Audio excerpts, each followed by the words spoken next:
Hello guys, welcome back to మన serial. So last ఎపిసోడ్లో ఏం జరిగిందో గుర్తుంది కదా. మీనా తన తమ్ముడు శివ స్నేహితుడిని గుణను అవమానిస్తుంది. దీంతో మీనా బాలు మధ్య చిచ్చు పెట్టాలని చూస్తాడు తమ్ముడు. ఈ సందర్భంగా నెక్స్ట్ ఎపిసోడ్లో ఏం జరిగిందో ఆసక్తికరంగా మారింది. సో ఇక ఈరోజు అంటే 490వ ఎపిసోడ్లో ఏం జరిగిపోతుంది అంటే, మీనా చేసిన పని వల్ల బాలు చిక్కుల్లో చిక్కుకుంటాడు. మీనా తన తల్లి చెల్లిని చూసేందుకు వాళ్ళ ఇంటికి వెళ్తుంది. అదే సమయంలో శివ తన స్నేహితుడు ఫైనాన్షియల్ గుణతో కలిసి ఇంటికి వస్తాడు. గుణతో తన తమ్ముడు శివను చూసిన మీనా రగిలిపోతుంది. వెంటనే అసలు నువ్వెందుకు గుణతో తిరుగుతున్నావని శివను మందలిస్తుంది. తను నా స్నేహితుడిని శివ బదిలిస్తాడు. ఇలాంటి తాగుబోతూ నీకు స్నేహితుడు ఏంటని మీనా శివను తిడుతుంది. అసలు నువ్వు గుణతో ఎందుకు తిరుగుతున్నావు, అయినా నువ్వు మా తమ్ముడిని ఎందుకు తీసుకువెళ్తున్నావు నీ వెంట అని మీనా గుణను ప్రశ్నిస్తుంది. మేమిద్దరం మంచి స్నేహితులమని గుణ చెబుతాడు. అయినా మేము తాగుబోతులం కాదని నీ భర్త బాలుని తాగుబోతూ అని గుణ అంటాడు. దానితో మీనాకు ఇంకా కోపం వస్తుంది. నా భర్త బాలుని మరోసారి మధ్యలోకి లాగితే అసలు ఊరుకోనని అంటుంది. ఇక వెంటనే గుణ అక్కడి నుంచి వెళ్ళిపోతాడు. సమయం దొరికినప్పుడు బాలును మీనాను అసలు కలిసి ఉండనివ్వనని అనుకుంటాడు. మరొక వైపు బాలు ఒక హస్తజ్యోతిష్కుడికి కనిపించి పలు సూచనలు చేస్తాడు. ఇవాళ నీకు బాగా లేదని చెప్తాడు. ఈ ఒక్కరోజు నువ్వు మౌనంగా ఉండమని అంటాడు. లేదంటే గొడవ మొత్తం నీవైపే తిరుగుతుందని హెచ్చరిస్తాడు.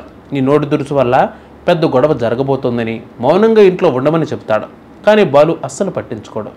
ఇలాంటివన్నీ నేను అసలు పట్టించుకోనని అంటాడు.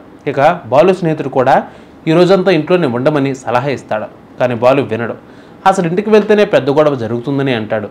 ఇంట్లోనే 70% గొడవలు జరుగుతున్నాయని అంటాడు. అదే సమయంలో బాలుకి ఒక పొలిటీషియన్ ఫోన్ చేసి వెంటనే రమ్మని చెప్తాడు. ఇక తన స్నేహితుడు ఒకరి కారు ఒకరు కావాలని చెబితే నేను పిలిచారని బాలుతో చెప్తాడు. ఇక మార్నింగ్ అంతా పనులు చూసుకున్న తర్వాత రాత్రికి వాళ్ళతో కలిసి మందు సిట్టింగ్కి వెళ్తాడు. బాలు ఎంత రానని చెప్పినా కూడా వాళ్ళే బలవంతంగా బాలును తీసుకుని వెళ్తారు. ఇక వెళ్ళి ఒక బారులో కూర్చుంటారు. అదే బారులో శివ స్నేహితుడు గుణ కూడా తన అనుచరులతో కలిసి అదే బారులో తాగుతూ ఉంటాడు.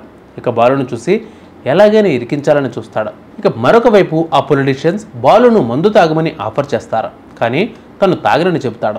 దానితో సాఫ్ట్ డ్రింక్ తాగుతానని చెబుతాడు. ఇక చికెన్ తింటూ ఉంటాడు. ఇక బాలుని వాళ్ళు మందు తాగకపోయినా మందు కలపమని అంటారు. దానితో బాలు సరేనని మందు గ్లాసులో పోస్తాడు. దానితో గుణ వీడియోలు తీస్తాడు. ఆ వీడియోలను సోషల్ మీడియాలో పెట్టి వైరల్ అయ్యేలా చేస్తాడు. బాలు తాగుబోతూ అని చెప్పి ప్రచారం జరుగుతూ ఉంటుంది. ఇక ఆ వీడియో కాస్త మీనా వరకు చేరుతుంది. మీనా ఆ వీడియో చూడగానే షాక్ అవుతుంది. కానీ బాలు అసలు తాగడమని మీనా అంటుంది. ఆయన అలా తాగే వ్యక్తి కాదని బలంగా నమ్ముతుంది. వాస్తవానికి బాలు కూడా అసలు మందు తాగడం. కానీ మీనాకు తన తమ్ముడు శివ స్వయంగా బాలు మందు తాగిన వీడియోను చూపిస్తూ అబద్ధాలు చెబుతాడు. తాగాడక్క అని చెబుతుంది. ఇక మీనా తప్పనిసరి పరిస్థితుల్లో నమ్మాల్సి వస్తుంది. మరొక వైపు బాలు వీడియో సోషల్ మీడియాలో అందరూ చూస్తారు. ఇక తన క్యాబ్లో ఎక్కిన కస్టమర్లు కూడా చూసి బాలును వెంటనే కారు ఆపమని అందులోంచి దిగిపోతారు. అయితే తన వీడియోను ఎవరో కావాలని సీక్రెట్గా తీసి వైరల్ చేశారని, అసలు అలాంటి అవసరం ఎవరికి ఉందని బాలు అనుమానిస్తాడు. ఎలాగైనా వారిని పట్టుకోవాలని ప్రయత్నిస్తాడు. ఈ క్రమంలోనే మీనా బాలుపై విరుచుకుపడుతుంది. ఈ సందర్భంగా ఏం జరిగిందనేది నెక్స్ట్ ఎపిసోడ్కి వాయిదా పడింది. పెద్ద కామెడీ ఎపిసోడ్ దీన్నే అంటారు తెలుసా. నెక్స్ట్ ఎపిసోడ్లో మళ్ళీ కలుద్దాం. అంతవరకు కీప్ వాచింగ్ మన సీరియల్.